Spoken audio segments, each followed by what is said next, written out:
Bonjour à tous et bienvenue sur un nouveau podcast de la maille qui murmurait à mon oreille. Je me présente pour celles et ceux, s'il y a des garçons parmi nous qui ne me connaîtraient pas encore. Je suis Lila, une tricoteuse de la Loire-Atlantique et du bord de mer, et j'en suis ravie. Et je viens ici quand je peux, quand j'ai des choses à vous montrer, quand j'ai des choses à partager avec vous, pour parler de mes projets, de ce que j'ai fait, de mes envies aussi parfois, et puis des réflexions qui vont autour du tricot, tout ce que ça m'apporte. Allez, générique.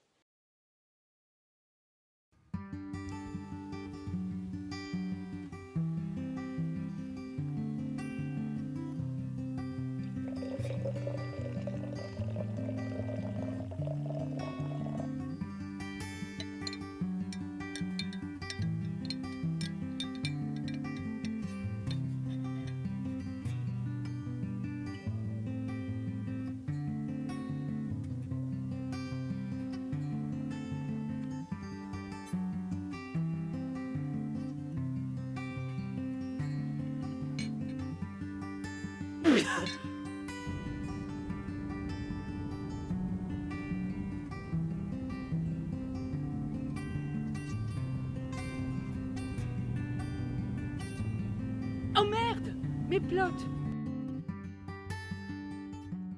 La maille qui murmurait à mon oreille. Maman, qu'est-ce qu'on mange? 2 minutes, je finis mon rang.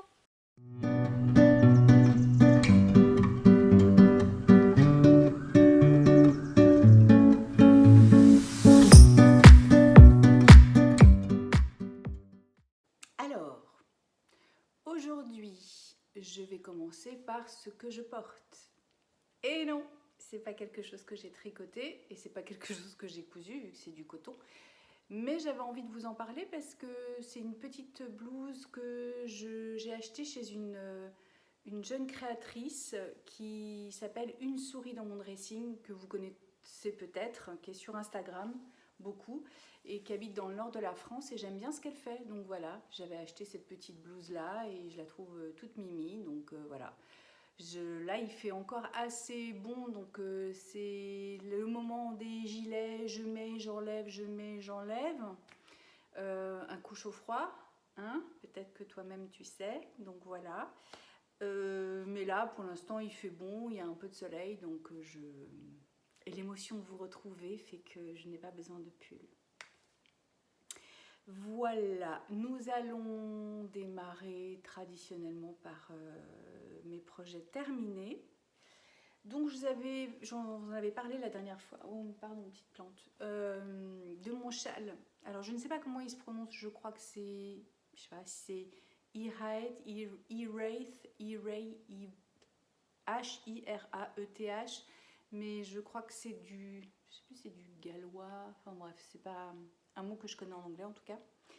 C'est un patron payant qui est en anglais, et je vous avais parlé à l'époque d'ailleurs du design du patron, de la façon dont il est présenté, que je trouvais très joli, avec une belle typo, etc.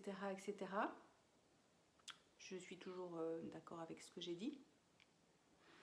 C'est un patron donc payant moi j'ai choisi la laine Malabrigo, la Arroyo coloris 134 Regatta Blue.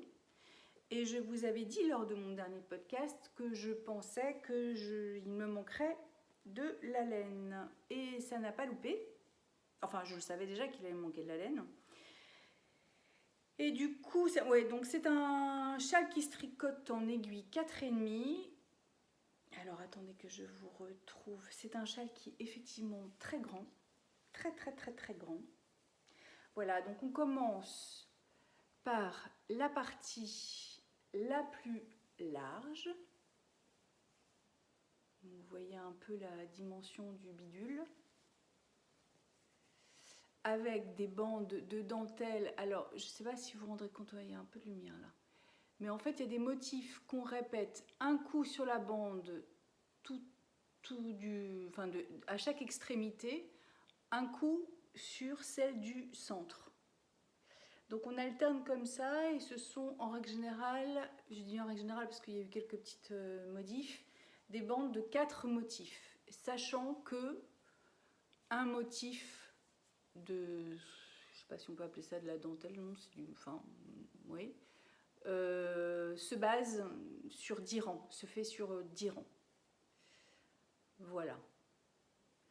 Et donc, on a la plus grande largeur là et on diminue tous les 2 rangs,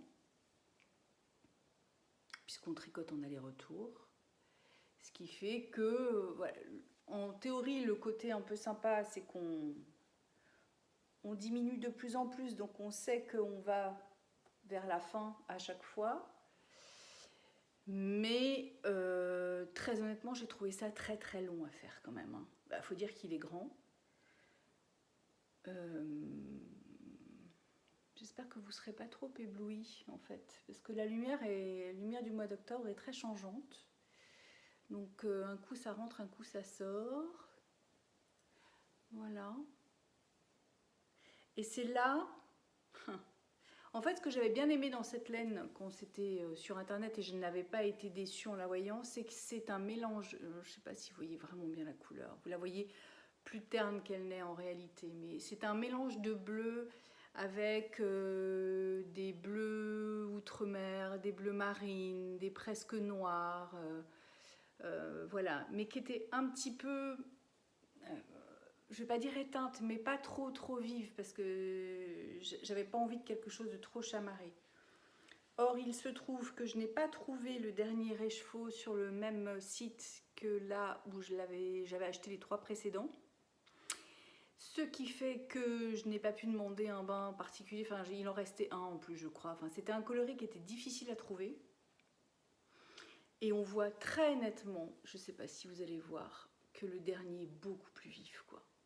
Ouais, je crois que même à l'écran vous le voyez. C'est quand même vachement plus vif. Alors, on va dire que, ouais, parce qu'il y a vraiment des bandes de bleu cobalt, quoi. Ah, vous avez failli avoir le vrai. Voilà. Hop là, ça s'assombrit à nouveau. Bon, comme c'est très très grand et qu'honnêtement, je pense que ça va être le châle à la maison quand j'ai frais un peu plutôt que de mettre le chauffage, n'est-ce pas? Je vais m'enrouler dedans. La laine est très agréable. Je l'ai bloquée, lavé bloquée et je trouve qu'elle s'est bien assouplie et que le motif se voit bien. Donc ça, je suis assez contente. J'ai fait évidemment quelques petites erreurs, sinon ce serait pas lilas. Hein. Voilà. En fait, à des moments, il y a un moment donné de la charte où il faut faire un motif on voit le diagramme et puis sur les rangs en vert, là où il y a le motif, on doit faire un ensemble de émail en droit, émail en vert et je crois que certaines fois j'ai inversé en fait. Ce qui fait que j'ai des barres de points, voilà. Mais en fait sur ce motif là, on voit rien. C'est ce que, enfin, sur la laine. Donc il faut vraiment avoir le nez dessus. On pourrait presque penser que c'était une petite guirlande faite exprès. En vrai non, mais bon. Qu'est-ce que je peux vous dire dessus? Donc j'ai utilisé 4 écheveaux, quasiment 4 écheveaux. Il me reste que 19 grammes. Donc je ne pensais pas que ce serait aussi gourmand en laine. Il y a aussi un truc qui m'a un petit peu chafouiné. J'étais chafouin. Oui, j'étais chafouin. C'est qu'à un moment donné, comme c'est un patron payant, je ne peux pas trop vous dire ce qui s'est passé, mais en gros, on voit bien que les bandes. Si je vais quand même vous retrouver le. Je disparais, mais je vais réapparaître. Je vais quand même essayer de vous retrouver le calcul parce que je me suis demandé si c'était moi qui ne savais pas. Ouais, il a vécu mon patron, hein, il a un peu. J'ai noté, voilà. Il y a un moment donné où on est censé avoir 66 mailles au total. Donc, il faut savoir que avant le motif, il y a une bande de 5 mailles là, de point mousse. Ensuite, il y a 3 bandes de motifs qui sont soit pleins, soit avec de la dentelle, mais c'est 20 mailles entre chaque. 20 mailles, donc voilà, donc déjà, il y en a 5 avant le premier motif, il y en a 20 entre chaque marqueur, il y en a 3, donc chez moi 3 x 2, ça fait 6, donc ça fait déjà 60 mailles, plus les 5 du début, ça fait 65. Et elle dit qu'il doit en rester 61 à la fin, et qu'au total, on doit en avoir 66. Bah, moi j'ai 86, j'ai pas 66. Parce que 3 x 2, 6, on est d'accord. Donc 60 mailles pour le motif, plus 21 à la fin, ça fait 81, plus les 5 du bord, ça fait 86. Donc je n'ai jamais eu le bon calcul. Et pourtant j'ai monté le nombre de mailles et j'ai fait exactement... on peut pas se tromper parce qu'on met des repères à chaque fois entre les motifs. Et c'est quelque chose que je n'ai vu nulle part sur Ravelry. Alors, est-ce qu'encore une fois, c'est moi qui n'ai pas compris la logique du truc? Mais ça m'étonne quand même. Enfin, ça m'étonne, rien n'est impossible, hein, mais voilà. Ce qui fait que, à la fin, c'est là où je me suis un peu pris le chou. Donc, si vous avez envie de le faire, je vous préviens. À la fin, plus on diminue, etc., elle fait un truc qui est assez intelligent, c'est-à-dire qu'elle fait des diminutions dans le motif pour qu'à chaque fois les diminutions tombent bien et que ce soit assez homogène. C'est dommage, c'est qu'en fait on voit rien avec cette laine là, mais bon.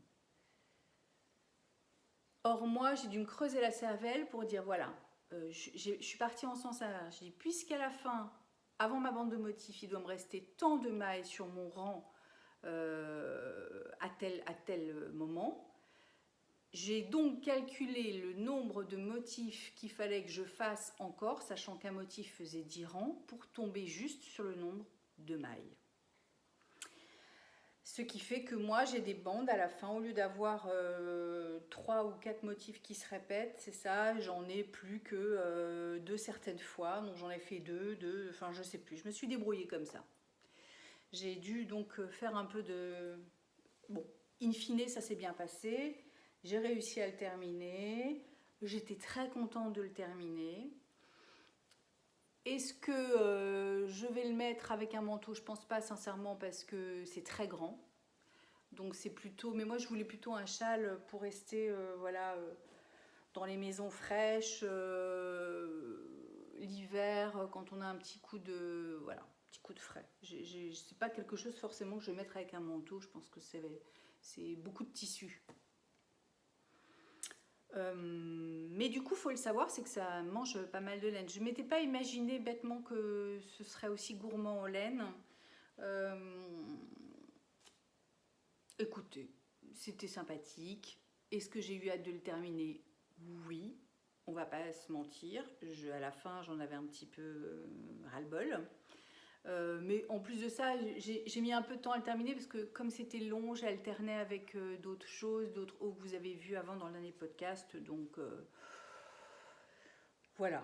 Il y a eu un moment donné, mais moi c'est toujours comme ça que je fonctionne. C'est-à-dire que je vous en avais déjà parlé, j'ai besoin d'alterner des projets qui vont tout seuls. On va dire, on n'a pas vraiment besoin de réfléchir et de se concentrer. Et au bout d'un moment, j'en ai marre d'avoir un projet qui ne me demande pas de concentration. Donc, j'ai besoin d'en avoir un qui demande de la concentration.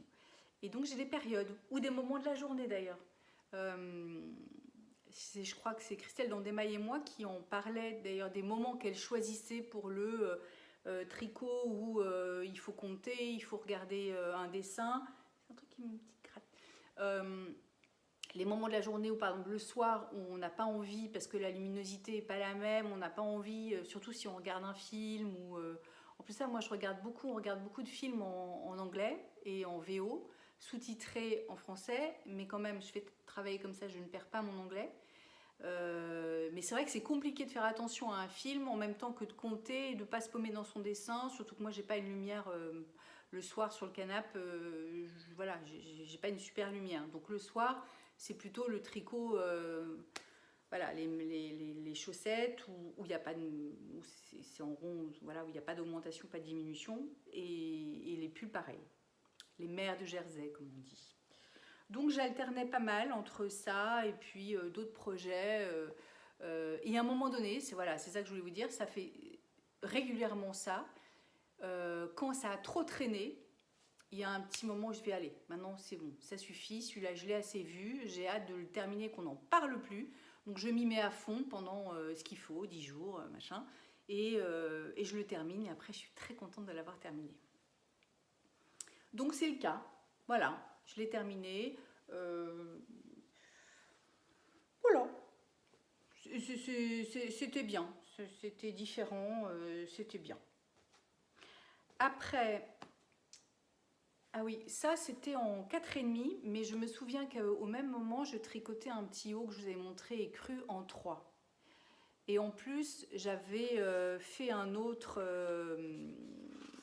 petit haut que j'avais dû défaire, j'en avais parlé, je crois que c'était le Emera, que Émilie de Ça n'est pas que du tricot fait aussi. Elle a terminé, et moi, je vous avais expliqué que je l'avais fait avec des aiguilles en bois, que ça avait été une cata parce que ça glissait pas, ce qui fait que mes mailles étaient irrégulières. Bref, j'ai dû tout défaire, et d'ailleurs j'ai un problème pour attraper le coton, c'est pas... Bon, bref, j'en avais tellement marre de tricoter en 3 parce que je m'étais quand même mangé des petits hauts à faire tout l'été, que j'ai voulu un truc rapide.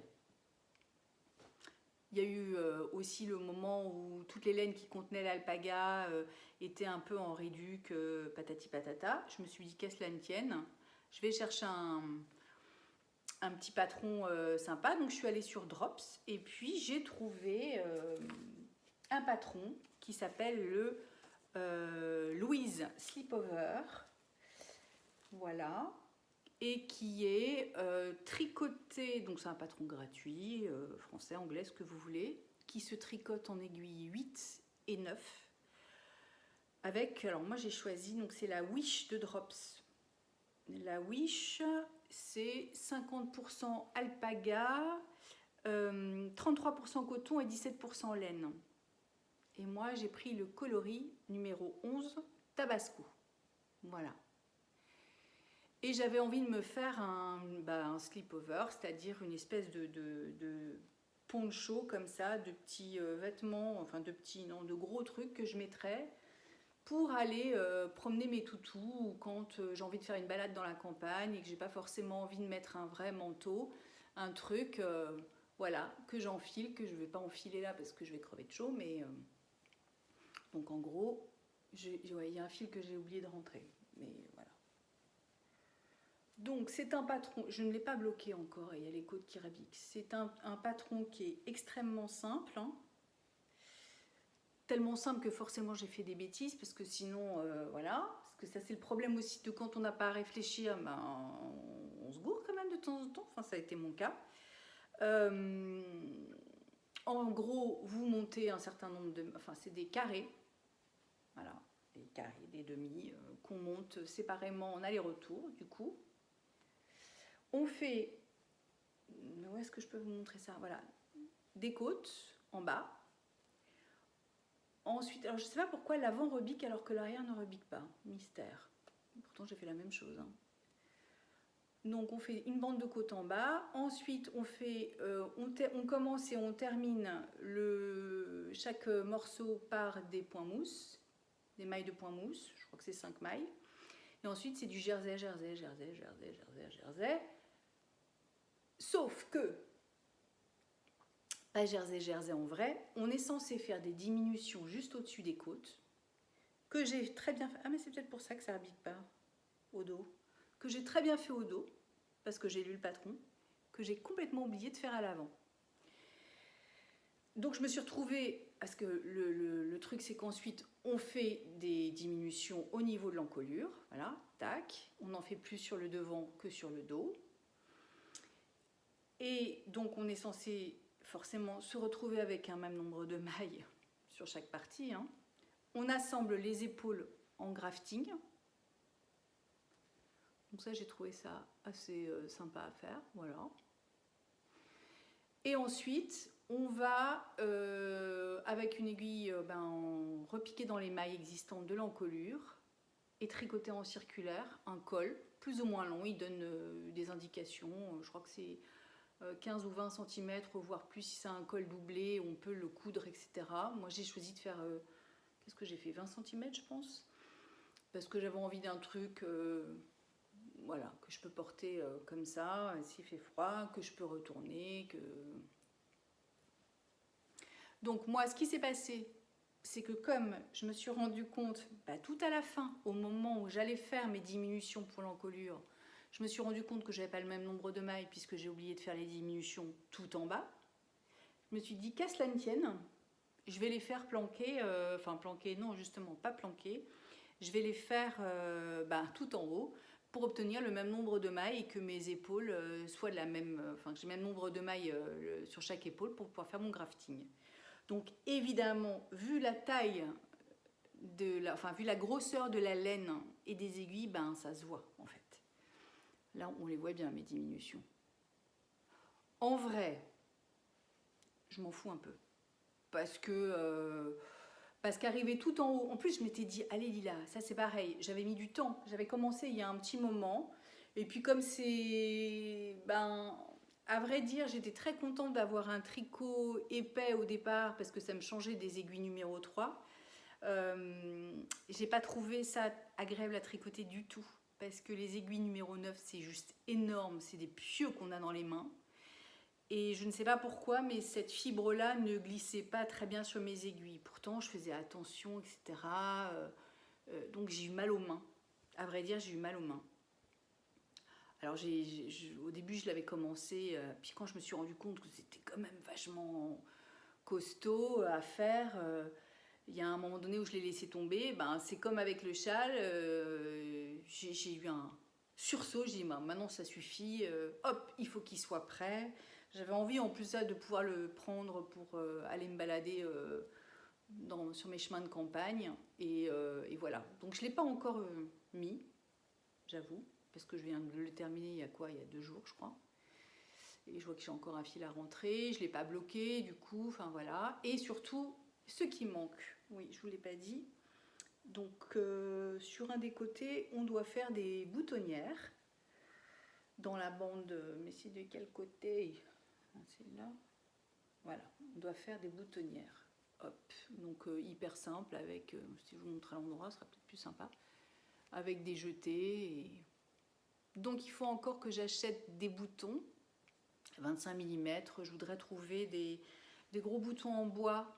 Je trouvais ça sympa avec ce coloris. Donc il faut que j'aille dans la mercerie du coin à Pornic pour aller trouver des boutons, mais j'ai pas encore eu l'occasion. Donc ça, c'est ce qui manque et j'aimerais bien vraiment pouvoir le faire, ça, parce que ça va tenir le tissu, je pense, d'avoir les boutons mis comme ça va être plus sympa et ça va pouvoir se tenir. Bon, mon mari me l'a déjà piqué sur le canapé un soir parce qu'il m'attendait, il avait un peu frais, donc il l'a mis. Ça lui va très bien d'ailleurs. Voilà. Donc ça, c'est un projet franchement sympa, sympa, pas agréable à faire encore une fois, mais je vous dirai à l'usage si je trouve ça agréable. La laine pique pas, enfin non, ça a l'air d'aller. Voilà, la couleur est chouette, j'avais envie d'un truc un peu automnal, c'est le cas. Mais voilà, j'ai encore fait des bêtises. Ça c'est... Je me suis dit, ouais, c'est fastoche, tu montes le nombre de mailles, hop, hop, hop, c'est tout droit. Et puis je me suis dit, tiens, c'est marrant. Il me semble avoir dit à un de mes fils qu'il fallait quand même calculer pour les diminutions à faire. Oublié. Voilà, donc le seul truc, je trouve qu'il est bien, il n'y a pas de difficulté dans ce patron, franchement, aucune, si ce n'est que toujours la même chose. Au lieu de vous dire de faire des diminutions tous les temps de mailles, ils vous disent, voilà... vous avez tant de mailles sur votre aiguille, il faut faire, je sais pas, 22 diminutions, donc c'est à vous de calculer et de voir toutes les combien de mailles, entre quelle maille et quelle maille il faut diminuer. Bon, c'est pas très compliqué quand même. Donc petit projet qui quand même pèse son poids, mais franchement ça le fait quoi, petite veste, ouais, sympatoche. Sympatoche, slip-over sympatoche. Ensuite, eh bien c'est tout ce que j'ai terminé. Il faut que j'arrête de mettre des E partout. J'ai des choses en cours à vous montrer. j'ai encore un patron gratuit de chez Drops. Et oui, ma bonne dame. Que je suis en train de faire. Alors, il faut que je fasse attention comment je le sors parce que j'ai deux pelotes liées. Je vais vous expliquer pourquoi. Donc, c'est un petit haut qui s'appelle le Top Copper Rose, donc Drops, que j'ai tricoté. Je tricote en coton safran, bleu marine, avec des aiguilles numéro 3. Nous y revoilà. Mais là, mes aiguilles numéro 3 étaient en métal, donc les chiagous étaient disponibles, donc je n'ai aucun problème, ça glisse, ça glisse. C'est pas comme les aiguilles en bois qui ont été mangées par ma chienne, qui étaient vraiment pas de bonne qualité et qui accrochaient toutes les mailles. Alors, c'est un patron, voilà, que je trouve... Oh, ça m'énerve cette lumière. Ah, voilà. Il y a un joli motif. Franchement, il y a un très joli motif, une encolure un peu bateau comme ça, que je trouve chouette. Donc on fait des côtes, ensuite on a une grille pour le motif qui se continue donc sur les épaules, qui fait tout le tour. Tac, tac, tac, tac. Voilà. Avec...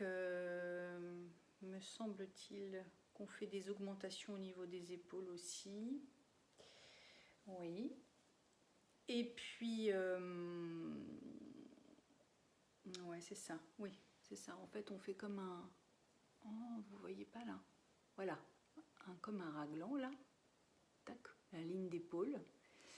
Et ensuite, donc moi j'ai continué le corps jusqu'à la longueur indiquée, mais vous savez que moi je me méfie toujours des longueurs indiquées. Et le truc, je sais pas comment mettre pour qu'il y ait une lumière, la lumière tourne, c'est terrible. Ah, c'est quand je mets il faudrait presque que je me mette plus loin. Comme j'ai mis mes manches en attente sur des petits câbles, je n'ai pas pu essayer mon haut pour savoir à quelle hauteur c'est. Et je me suis un petit peu méfiée du nombre, de la gourmandise de laine, de coton que ça prendrait. Je ne sais pas encore combien de temps, enfin combien je vais... Bref, de la taille. Moi, j'ai toujours du mal à me rendre compte de comment ça rend une fois porté sur le corps. Le tomber, tout ça, je n'ai pas trop de vision là-dedans. Donc, je me suis dit, Lila, te fais pas avoir. Puis, j'en avais un peu marre du rond en jersey, là, machin truc. Je me suis dit, allez, fais-toi une manche. Donc, comme on a des mailles en attente, eh ben, c'est simple. On doit reprendre les mailles.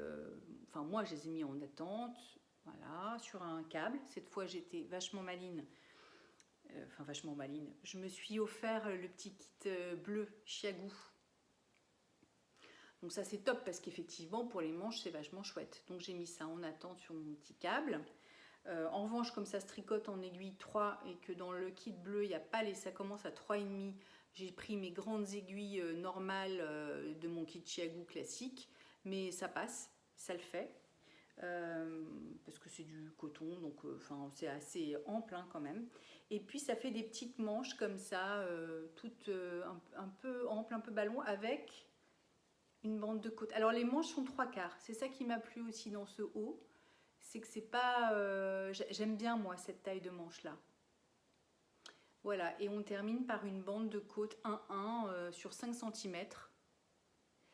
Et j'ai fait un rabattage à l'italienne pour que ce soit bien élastique. Donc on verra, mais pour l'instant, ça a l'air d'aller. Donc je pense que je vais faire de même avec la deuxième manche, n'est-ce pas? Et une fois que j'aurai mes deux manches, ben, je verrai ce qu'il me reste de coton. C'est pour ça que je vous disais que j'ai encore... Je n'ai pas coupé ma fibre au niveau du corps. Il me reste ça, avec un poil de laine. Voilà, il me reste ça au niveau du corps et il me reste ça pour faire ma manche. Donc je pense que quand même je devrais arriver à terminer entre la manche, le bas, etc. etc. Je pense aussi qu'il ne faut pas que ce soit quelque chose qui soit trop long.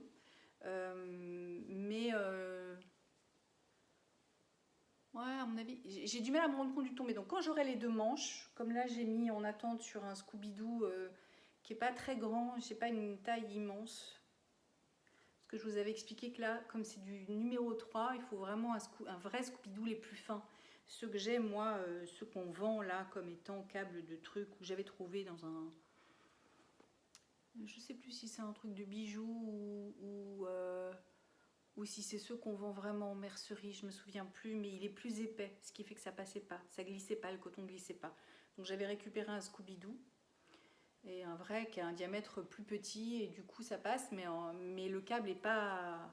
toutes les mailles ne sont pas détendues là, vous voyez bien que tout est replié, ce qui fait que pour l'essayer, je pense que ça va pas me donner un rendu très probant. Enfin, je vais voir comment je gère le truc. Donc, qu'est-ce que je peux vous dire d'autre? Ouais, alors moi j'ai griffonné, mais voilà, il y a une petite grille comme ça que j'ai stabilo bossé moi au fur et à mesure. Et sincèrement, je trouve super sympa à faire parce que en fait, on commence une fois qu'on a fait les côtes là de l'encolure bateau, on commence très vite l'empiècement qui est rythmé par le dessin. Donc ça c'est, je sais jamais dans quel angle, voilà, c'est quand même très satisfaisant et sympa. Ensuite il y a quand même la ligne d'épaule avec les raglans, etc. Donc c'est chouette aussi à faire, ça rythme. Voilà, là que je vous ai montré. Ensuite on met ça en attente, ensuite on continue le corps. Le corps, bon, on va dire c'est la période un petit peu plus longue, mais c'est pas non plus démesuré. Donc je trouve que ça, c'est sincèrement, on verra porter, mais je trouve que c'est un petit haut qui est mimi, qui a le bon équilibre de rythme. Et de moments où voilà, on peut tricoter sans trop se prendre la tête et de moments où c'est rigolo, tiens, il va falloir que je change ça, il faut que je fasse des augmentations là ou des diminutions là. Voilà, c'est le truc que j'aime bien moi, c'est typiquement le bon équilibre pour moi. Il n'y a ni trop de gymnastique neuronale, ni trop de mer de Jersey où on s'ennuie et à la fin on n'a plus envie, on est démotivé. Là, c'est exactement ce que j'aime. Donc écoutez, c'est mon premier patron drop sur lequel je trouve vraiment que, moi qui me correspond bien. On va voir une fois fini. Si j'ai pas, pour l'instant, j'ai pas de galère. Je touche du bois, de la peau de singe. Pour l'instant, non, j'ai pas eu de galère. Et je trouve que la fibre du coton, le safran là, fait un... Oh là là, vous avez de l'ombre. On voit quelques petites... Mais globalement, c'est quand même assez régulier. Voilà, je trouve que ça fait un beau tissu. Ouais, quand même, un beau tissu. Voilà. Est-ce que j'ai un autre truc à vous dire? Ben non, là-dessus c'est bon, j'ai plus qu'à continuer. Je pense qu'aujourd'hui je vais reprendre mes manches. Donc là j'aurais qu'à reprendre des mailles parce que hop, on a mis ça en attente. Mais entre temps on avait fait des mailles là, enfin il faut que je repique dans les mailles qui sont là. Et puis, alors moi la seule chose que j'ai faite pour la première manche, c'est que, mais c'est un grand classique que tout le monde fait, je pense, enfin beaucoup d'entre vous font, c'est qu'effectivement pour éviter les trous entre les manches, même si c'est pas parfait, de toute façon on voit rien sur du bleu marine, c'est vraiment bien, je vous montre que des trucs où on voit rien, c'est génial. J'ai fait une maille en plus de chaque côté que j'ai diminué au rang d'après pour pouvoir serrer un peu plus l'ouvrage. Voilà, le tissu. Éviter qu'il y ait des trous parce qu'avec le coton, comme c'est...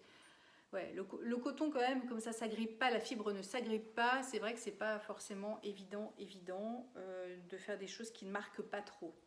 Mais, encore une fois, je trouve que je m'en sors pas si mal et que le dessin ressort très bien.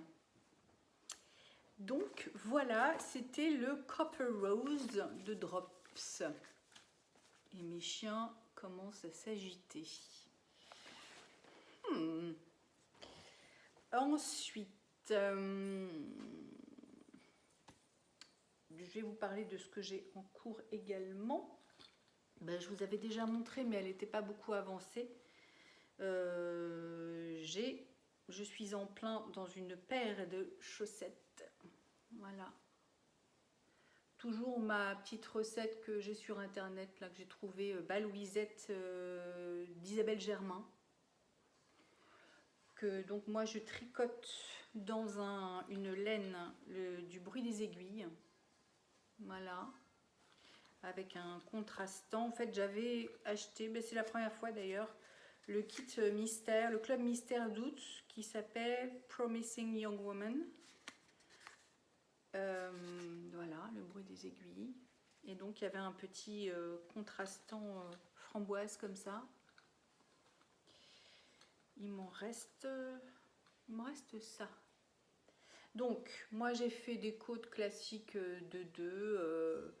Je ne sais plus combien de rangs, mais une quinzaine de rangs, je crois.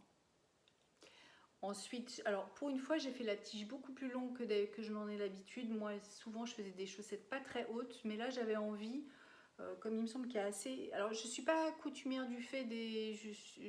vous savez que moi, les chaussettes, c'est un peu nouveau. Ce qui fait que je ne me rends pas compte de la laine qui va me rester à la fin ou pas, et de ce que ça prend, en fait, en fonction du talon, de la pointe que l'on fait, des côtes. J'imagine que tout ça a une incidence si on fait une bande côte énorme ou si on fait un talon. Là, c'est un talon double, là, renforcé, c'est ça, avec des mailles glissées et mailles tricotées, ce qui fait que ça consomme un petit peu plus de laine, je suppose. Voilà, mais j'aime bien. Et puis je suis là, j'arrive à le faire, donc hein, je m'y tiens avec... voilà, un truc tout... Moi, c'est tout simple, hein, il n'y a pas de dessin. Mais de toute façon, avec cette laine-là, heureusement qu'il n'y a pas de dessin, parce que je pense que ça n'aurait pas été joli. Quand c'est chamarré comme ça, pour moi, il vaut mieux que ce soit uni et plein. Et ensuite, alors, moi, je fais un 39, hein, donc j'ai fait... voilà, on a l'impression que là, je fais un 43, mais non, je vous assure, c'est un 39. J'ai fait une pointe classique que j'ai fermée en grafting. Alors, j'entends beaucoup de tricoteuses dire, et j'aimerais bien tenter, mais je ne sais pas où le trouver, faire une pointe en plus arrondie. Si vous connaissez des patrons qui conseillent ça, cette pointe-là, est-ce que c'est mieux, est-ce que c'est moins bien, je ne sais pas, mais j'aimerais bien tenter une fois pour essayer. Voilà, donc c'est tout simple. C'est pareil, je l'avais fini et puis j'avais pas vraiment commencé la deuxième en me disant bah voilà, j'essayais d'avancer sur mon slip-over et sur le reste. Mais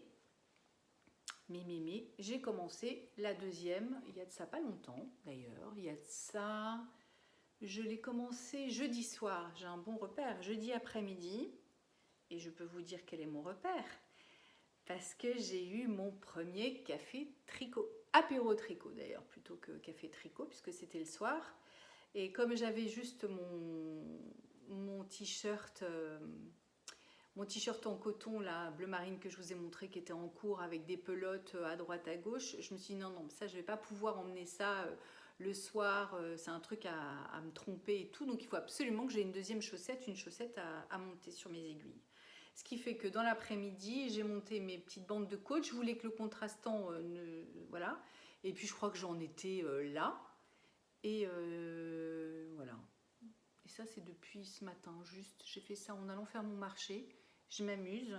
J'ai toujours mon petit sac à projet qu'Émilie m'avait offert. Et ce qui fait que je vais au marché et je tricote en discutant avec les commerçants.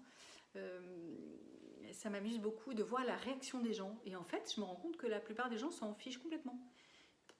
Peut-être parce que c'est des hommes souvent qui sont là, mais ils calculent pas. Ils se disent pas, tiens, qu'est-ce qu'elle fait, pas de... Ni un regard désapprobateur, ni un regard curieux, juste, bah, voilà quoi. Mais ça me fait marrer en tout cas de voir. Donc je le prends dans la voiture, je le prends... donc j'ai pas fait grand chose ce matin, hein, on est d'accord, j'ai juste fait ça. Mais bon. Alors moi j'ai pas fait la pointe en contrastant parce que je ne sais pas, c'est ce que je vous disais, je ne sais pas encore me rendre compte. Quand je vois ce qui me reste là, après avoir fait simplement la bande de côte de la deuxième chaussette, je me suis dit j'ai quand même encore tout le talon à faire. je me demandais s'il m'en resterait assez pour faire les pointes. Donc j'ai préféré pas prendre de risques et garder ça et que la pointe soit de la même couleur. Voilà, de toute façon ça me pose pas de soucis. Mais je n'arrive pas à me rendre compte vraiment de ce que ça va me demander en fibre. Moi je fais des chaussettes somme toute assez classiques, 64 mailles. Voilà, que je tricote en 2,25. Moi j'utilise la méthode du Magic Loop. J'ai très vaguement essayé avec des mini circulaires, mais très vaguement. J'ai pour l'instant, enfin, en plus je crois que ce qui m'a pas fait insister sur les mini circulaires, c'est que le patron que j'ai de justement les balouisettes là, elle dit sur l'aiguille droite, sur l'aiguille gauche, donc je sens que le patron est écrit pour le Magic Loop. Et j'ai pas envie je suis pas familière avec l'exercice, de me dire attends, tu mets un marqueur là, tu fais ci, tu fais ça. Donc moi le Magic Loop me convient. J'ai trouvé ces aiguilles, je sais plus ce que c'est, mais elles sont un peu crantées, elles sont grandes, hein, mais elles sont un petit peu crantées et je crois que c'est fait exprès pour que ça ne fasse pas trop mal aux doigts. Alors l'avantage que j'y vois, c'est que du coup ça retient un tout petit peu les mailles et que quand on tire sur son câble, on n'a pas tout qui se barre parce que voilà. Ah, j'ai une crampe. Voilà. Enfin non, pas une crampe, des fourmis parce que je suis par terre chez moi, vous allez tout savoir. Sur mon petit tapis mon petit truc de méditation, mon petit coussin de méditation. Et ça me file des fourmis dans les chevilles. Bref, voilà. Donc j'en suis là. Je me suis mis au Progress Keeper aussi. Donc moi j'en ai qu'un ou deux, je sais plus.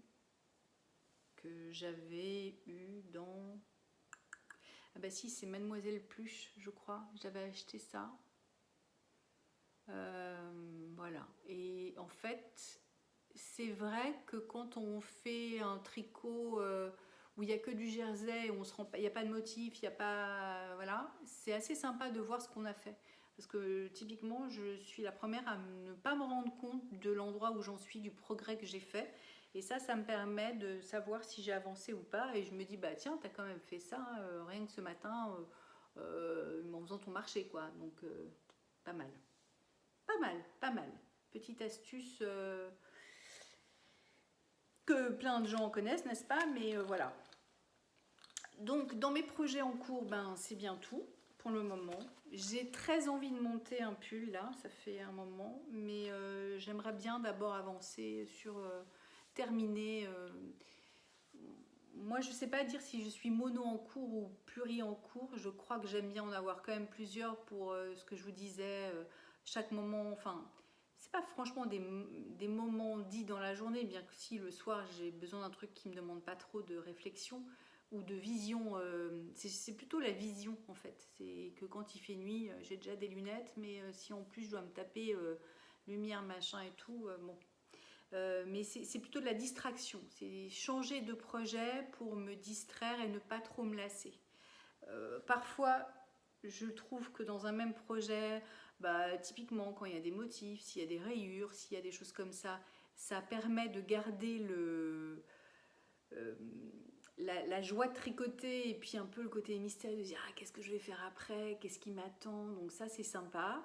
Et en règle générale, quand la phase, parce que c'est rare qu'il n'y ait que des choses surprenantes pendant tout le projet, j'aime bien en avoir un autre voilà, qui compense. Là, je suis contente d'arriver un peu à la fin des choses et j'ai envie d'avancer parce que comme ça, je serai un peu libérée. Et puis voilà. Donc je pense que je vais essayer de terminer ce petit haut en coton, terminer ma paire de chaussettes. Et ensuite passer à sans doute un pull ou je sais pas encore quoi, on va voir, probablement un pull, mais voilà. Après, j'ai plein de petites choses à vous raconter. Je suis allée au salon Bière-Hélène à Nantes. J'avais pris quelques petites images, mais très sincèrement, je ne sais pas si je vais les mettre ici parce que Entre-temps, il y a eu le Knit It et que je crois que tout le monde a été inondé d'images des chevaux de laine et de stands et de tout ça. Et que voilà, je ne suis pas sûre que mes images apportent franchement un plus. Mais j'ai trouvé ça hyper sympa. C'était la bonne taille pour moi. C'était pas très grand, mais c'était pas trop petit non plus. Enfin, c'était bien, il y avait de quoi voir, il y avait de quoi, oui, je trouve qu'il y avait de quoi voir, il y avait de quoi discuter. Donc j'ai pu voir Marion de Marion Blackwood, j'ai pu voir Jolie Laurier, on s'était écrit, on s'était dit on essaierait de se croiser là-bas. J'ai pu voir, qui est venue avec Loli Lafay, donc c'était top, on a pu discuter. J'ai pu voir plusieurs personnes que je connaissais ou que je ne connaissais pas d'ailleurs, donc ça a été l'occasion parce que je me rends compte qu'il y a plein de podcasts ou de jeunes femmes que je ne connais pas et bien sûr, et donc c'était super agréable de discuter et le fait est que d'avoir une passion commune qui est le tricot, ben tout de suite c'est sympa quoi, de dire tiens tu fais quoi, tu tricotes quoi, qu'est-ce que tu aimes comme fibre, tu t'aimes quoi comme technique, et j'ai trouvé ça hyper enrichissant. De voir aussi une population aussi diverse que variée en termes d'âge. Voilà, on voyait qu'il y avait des gens qui venaient un peu de partout sans doute, des gens qui venaient de loin, de près. Et alors moi j'étais un peu timide au début. C'est sûr d'ailleurs, j'étais même tout à fait timide. Mais j'ai vraiment trouvé que l'organisation, en plus les organisatrices, c'était hyper sympa, hyper souriante, mettant à l'aise tout le monde. Voilà, et puis moi c'était chouette de voir de la laine en vrai, discuter avec des teinturières, discuter. Donc je suis arrivée à quoi, 10h30 du matin, je crois que ça ouvrait, ça commençait à 10h et je m'étais dit bon, je vais pas repartir trop tard parce que bon, il y avait les enfants qui avaient des activités, tout ça. Et en fait, je suis repartie à 17h. Donc c'était cool, c'était une vraie bonne journée et puis on y a pensé encore après, on s'envoyait des petits mots. Non, c'était vraiment sympa. C'était vraiment sympa. La cuisine était super bonne. Je crois que c'est l'amoureux de Marion qui avait fait à manger et il avait fait un curry qui était à tomber raide. Curry au poulet ou curry végé, je vous raconte tout ce qu'il y avait, mais moi j'avais pris le curry végé qui était très très bon, très épicé mais vraiment bien. Non, c'était top. Tout était bien. Franchement, c'était super. Vivement l'année prochaine. J'espère qu'il y en aura un autre, mais je crois qu'il y en aura un autre. Ça, c'était mon petit moment sympathique. Moi, je ne suis pas allée au Knit It parce que alors là, pour le coup, c'était beaucoup trop loin, beaucoup trop compliqué. Et puis, voilà, en termes de coûts, ça faisait beaucoup de choses à organiser. Mais je serai en revanche au Salon de la Laine à Felletin en Creuse, puisque moi j'y vais régulièrement depuis des années, sachant qu'en fait ma belle famille a une maison dans le coin, mon beau-père est issu de Creuse, ce qui fait que moi je suis tombée dans le Salon de la Laine depuis très très très très longtemps. Avant même que je tricote vraiment, enfin à l'époque je crois que je tricotais des petits trendy châles là en point mousse tout simple. Il se trouve qu'en plus j'ai quelqu'un de ma famille qui tisse là-bas et que j'ai retrouvé par hasard là-bas. Donc j'ai vu qu'il y aurait pas mal de teinturières dont je connais les noms et le travail maintenant qui vont y être aussi. Donc ça c'est sympa. Donc c'est chouette, c'est vraiment bien. Voilà, donc ça moi je serai là-bas, donc je sais pas s'il y en a d'entre vous qui vont en Creuse. Nous on aime bien en fait pendant les vacances de la Toussaint aller en Creuse, on trouve ça sympa. Alors l'année dernière on n'a pas pu partir, mais cette année on s'est dit qu'on allait se caler quelques jours là-bas. Les balades sont super belles dans les bois, les couleurs sont, on dirait les couleurs du Canada quoi, c'est vraiment joli. Et puis c'est la période des girolles et des cèpes quand même, donc on ne sait pas trop ce que ça va donner là, mais nous on est des cueilleurs et chasseurs-cueilleurs de champignons, en tout cas dans ma famille, il y en a plein, dans ma belle famille, ils adorent courir les bois et aller à la recherche de champignons. Voilà, donc nous serons là-bas. Sinon dans des petites choses variées dont je voulais vous parler, c'est que je ne sais pas si vous vous souvenez, mais je vous avais dit que j'avais eu une grande mésaventure avec un écheveau de laine, enfin qui était un mélange de tencel mérinos que j'avais tenté de mettre en pelote moi-même, et je m'étais retrouvée avec un tas de nœuds mais effroyables, et je pense qu'avec le frottement, le tencel et le mérino, ça avait fait des bouloches indémêlables pour moi, indémêlables. Et il se trouve que des semaines, des semaines voire un mois plus tard, je correspondais sur Instagram, enfin j'ai voyé les posts de cette teinturière qui est donc Yarn by Simone.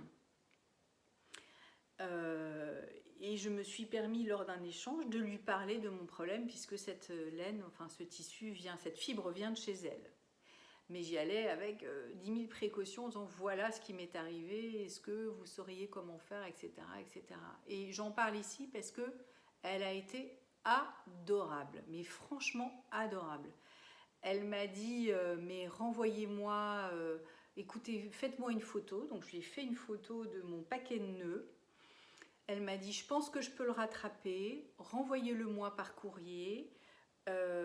Et renvoyez-moi l'autre écheveau que vous n'avez pas encore mis en pelote, parce qu'il faut savoir que moi je le fais gratuitement, chose que je n'avais pas vue sur son site lorsque j'avais commandé, parce que je voyais tellement de sites sur lesquels c'était payant, puis moi j'avais l'habitude de le faire à la main les rares fois où je commande, parce que vous savez que moi j'ai pas beaucoup d'écheveaux de teinturière, donc et c'était pour me faire un petit t-shirt d'été en plus, d'atelier Émilie. Bon, on est au mois d'octobre, mais c'est pas grave. Ce qui fait que je lui ai renvoyé. La peau en plus hyper sympa parce que c'était en pleine préparation du nitite, donc elle était en plein boom, en plein boulot. Elle a regardé, elle m'a dit écoutez je m'en occupe. Je me suis rendu compte entre temps qu'il me manquait un écheveau, donc je lui ai recommandé un écheveau qu'elle m'a mis aussi en pelote.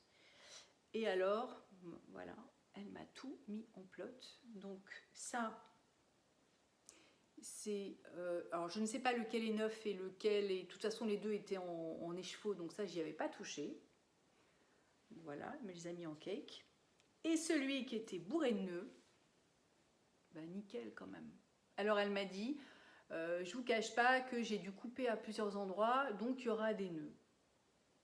Pour l'instant je l'ai pas tricoté. En tout cas moi je trouve qu'elle a fait un super boulot parce qu'elle a franchement dû se prendre la tête. Les bouloches que moi je voyais, là je ne les vois pas. Et j'ai pesé avant d'enregistrer ce podcast en me disant tiens, elle m'a dit qu'il y avait des nœuds, donc je me dis forcément j'ai dû perdre de la fibre, ce qui me paraît logique. Les deux auxquels elle n'a pas touché font 110 grammes chacun, et celui-ci, je vous rappelle que c'est censé faire 100 grammes un écheveau, celui-là en fait 107. Autrement dit, j'ai perdu 3 grammes. Alors, merci mille fois, je l'ai évidemment remercie mille fois, mais je trouve ça quand même top. Alors, je ne vous dis pas ça pour que vous plantiez comme moi, que vous fassiez les mêmes erreurs que moi, mais franchement, qu'une teinturière comme elle prenne le temps, hyper gentiment, surtout que c'est la première fois que je lui commandais des écheveaux, on ne peut pas dire que je sois une cliente fidèle, quoi. Je prenne le temps de tout démêler, parce que j'ose même pas imaginer le boulot que ça a dû être, comment elle a dû se faire. Voilà. Et c'est suffisamment gentil et pro et voilà, et adorable pour être souligné. Donc je voulais en parler ici. Et surtout, n'hésitez pas, comme moi, c'est-à-dire que la prochaine fois, demandez, vérifiez avant si la teinturière met en pelote gratuitement, mais quand c'est gratuit, ne vous privez pas, parce qu'effectivement, ça vaut le coup, quoi. Donc voilà, ça c'est mon petit bonheur. Ce qui fait que j'ai profité, j'ai vu qu'Atelier Émilie, pour remercier un nombre de followers sur sa page Insta, je crois, a proposé un code, mais il me semble que c'était jusqu'à vendredi soir. Je crois qu'il y avait 25%, donc j'ai acheté le patron de son petit top, je ne sais plus comment il s'appelle, son petit top d'été avec la petite goutte d'eau dans le dos là. Et je me dis c'est pas grave, je me le tricoterai, même en intersaison, même sous un gilet, ça pourrait être sympa, ou ce sera pour le printemps, l'été prochain, c'est pas très grave, mais j'aime bien savoir aussi que j'ai des projets d'été, des projets un peu différents qui attendent gentiment, parce que parfois on en a marre de tricoter toujours de la laine, et pourquoi pas tricoter un truc un peu différent, ça change sur les aiguilles, donc c'est comme ça que j'ai du lin, c'est comme ça que j'ai pas encore mis sur mes aiguilles, mais je pense Ça fait partie aussi des choses qui vont faire que je veux différencier les projets, alterner en tout cas des fibres d'hiver avec des fibres d'été, parce que soit moi je les mettrais sous un pull et que plutôt que d'avoir un t-shirt du commerce, pourquoi pas avoir un petit haut comme ça ou un petit débardeur. Alors je ne vous ai pas montré ce que j'ai acheté aussi au salon Bière Hélène parce que voilà, je ne suis pas intéressant, qu'il y a des choses je ne sais pas encore vraiment ce que je vais en faire, mais notamment j'ai acheté du chanvre parce que ça m'intriguait de travailler cette fibre là, mais ça typiquement ça fait partie des choses que je pourrais mettre sous un pull ou sous un gilet, voilà, pour pas avoir le truc à même la peau. Autre chose dans les divers, je voulais vous parler de ce bouquin qui m'a été conseillé par Annick, quelqu'un de ma famille, ma tante, qui s'appelle At Needs End, Meditations for Women Who Need Too Much. Et c'est un bouquin qui est en anglais, qui a été écrit par une tricoteuse, voilà, et qui est, alors moi j'en lis des petites phrases par-ci par-là, mais qui est hyper drôle. Donc c'est Stephanie Pearl McPhee qui a écrit ce petit livre, et c'est à mourir de rire, quoi. Donc si vous, l'anglais a pas l'air d'être trop compliqué. Si en plus c'est des petites maximes un peu comme ça, enfin c'est pas, voilà. Donc je pense que franchement c'est accessible si vous vous débrouillez. N'hésitez pas parce que oui enfin je l'ai pas lu, je l'ai juste démarré, mais ça regroupe beaucoup de petites phrases, beaucoup de petites réflexions qu'on se fait nous en tant que tricoteuse de oh, mais ma pauvre fille, quoi, tu te rends compte où t'en es rendu à faire ça, effectivement d'aller chercher quand on part en vacances s'il n'y a pas une mercerie dans le coin, de regarder les couleurs, les fibres, de voir le nombre de temps qui nous reste avant d'arriver enfin plein de petites comme sur ma parodie attends je finis mon rang, quoi. C'est le même genre de réflexe, de type de pensée qu'on peut avoir quand on pense vraiment tricot, beaucoup de tricot. Et donc ça réunit plein de choses avec beaucoup d'humour. Donc si vous avez l'occasion, n'hésitez pas. Et enfin, la dernière chose dont je voulais vous parler, parce que j'entends beaucoup de ça en ce moment, donc ça c'est une des petites réflexions que je me faisais en ce moment, c'est la colorimétrie. Parce que une des questions qui revient souvent dans les podcasts et chez les normales, chez nous toutes en tant que tricoteuses, c'est est-ce que j'achète, qu'est-ce que j'aime comme coloris versus qu'est-ce qui me va. Et qu'effectivement, on n'est pas forcément attiré par des couleurs qui nous vont. Et en même temps, c'est un peu... Alors là, Émilie, si tu regardes cette vidéo, c'est pour toi. Parce que ça m'a fait... Elle en parlait dans un Vlogtober et dans son dernier podcast qu'elle adorait le rose et qu'en même temps, le rose ne lui allait pas. Et j'ai réfléchi. Et à la fin, dans un autre épisode, elle montre un rose qui, quand elle le mettait près de son visage, je trouve, lui allait très bien. D'où cette réflexion qui m'est venue de dire, en fait non, c'est pas forcément, on peut pas, enfin je pense pas qu'on puisse dire le rose ne me va pas ou le rouge ne me va pas ou vous l'aurez compris pour toutes les couleurs. Ça dépend quel rose, ça dépend quel rouge, quel bleu, quel brun. Ça dépend de la sous-tonalité de la couleur, ça dépend de la tonalité et de la sous-tonalité de son teint à soi, et ça dépend aussi de la saison à laquelle on porte les couleurs.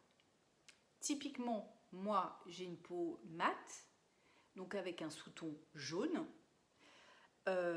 Mais quand vient l'été, j'ai plutôt un sous-ton doré. Mon sous-ton jaune va se transformer en doré. Ce qui fait qu'avec un ton doré, je vais pouvoir me permettre des couleurs qui, typiquement, cette blouse qui... Alors là, je ne suis pas au mieux de... C'est un peu, je suis pas franchement maquillée, tout ça, j'ai pas. Puis en plus de ça, moi j'ai un sous-ton plutôt neutre, c'est-à-dire que j'ai et du rose et du jaune. Mais comme je bronze, en gros, j'ai quand même une tonalité plutôt jaune, médium jaune. Mais typiquement, du vert comme ça en plein hiver, c'est niette. Pour moi, ça marche, ça marchera, ça marche un peu mieux là, parce que j'ai un petit peu de doré encore dans la peau. Voilà, bien que j'ai pas appris on prend toujours un peu les rayons, même si on s'expose pas. Mais voilà.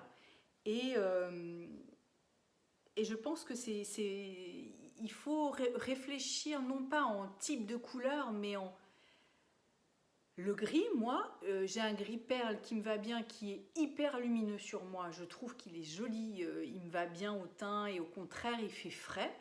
Alors qu'il y a des gris moyens ou des gris chinés, des gris plus foncés. J'ai tricoté d'ailleurs un pull qui est un peu en gris plus médium. Et ben celui-ci, je trouve qu'il me va moins bien. Parce que il me donne le teint plus fatigué, plus brouillé. Il y a aussi chiné par rapport à un coloris qui va être plein. Je ne sais plus comment on dit en teinture, enfin non, c'est pas plein, enfin vous l'aurez compris quoi, sans variante.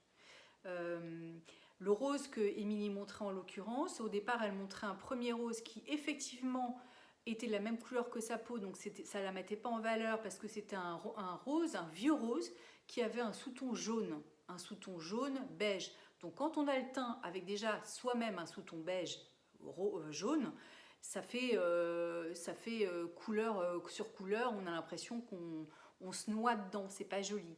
Or, enfin ça ne nous met pas en valeur. Or le rose qu'elle montrait du pull qu'elle a envie de tricoter pour sa fille, c'était un rose qui était très frais, qui était un rose plus neutre et qui du coup avait cette pointe certainement plus de bleu, donc de froid que de chaud, et du coup avec son teint du moment ça lui allait bien.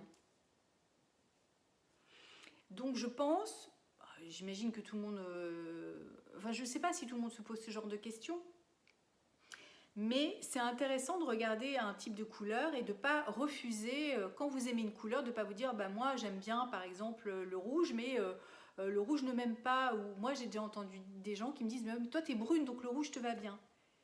Oui et non. Il y a des rouges chauds et des rouges froids. Et ça dépend à quel type de saison.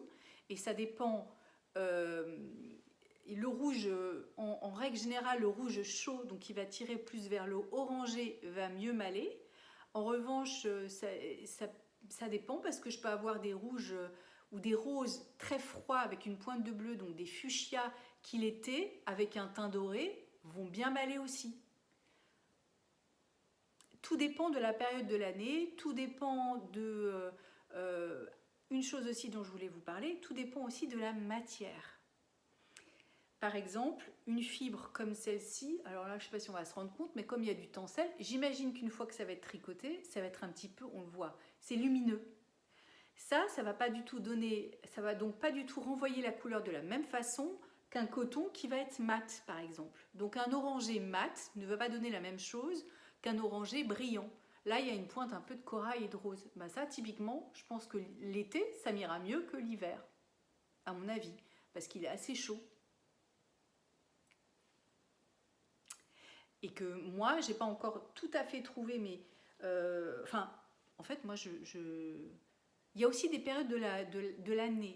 Est-ce qu'on a bonne mine, est-ce qu'on a des rougeurs ou pas? S'il y a des périodes où on a plus de rougeurs et qu'on a donc plus de rose dans le teint, c'est sûr qu'on va pas pouvoir mettre les mêmes couleurs, et ça va varier d'un jour à l'autre. Ça va varier de si on est fatigué, si on l'est pas, si voilà, ça typiquement c'est une couleur qui me va bien en ce moment, peut-être qu'à d'autres moments ça m'ira moins bien. Enfin, moi je trouve. Parce qu'il y a ce qu'il faut de chaud, mais de variation aussi de lumière dans la couleur, c'est-à-dire qu'elle n'est pas, j'allais dire, elle rebondit la couleur. Vous voyez ce que je veux dire? Elle est pas complètement mate. Elle a des petits reflets parce que la fibre n'est pas uniforme, c'est un mélange. Donc ça, c'est un truc qui est assez lumineux, ce qui fait que ça éclaire un peu. Voilà, typiquement, alors que c'est une couleur pas claire, mais c'est une couleur qui, moi, a tendance à éclairer mon teint.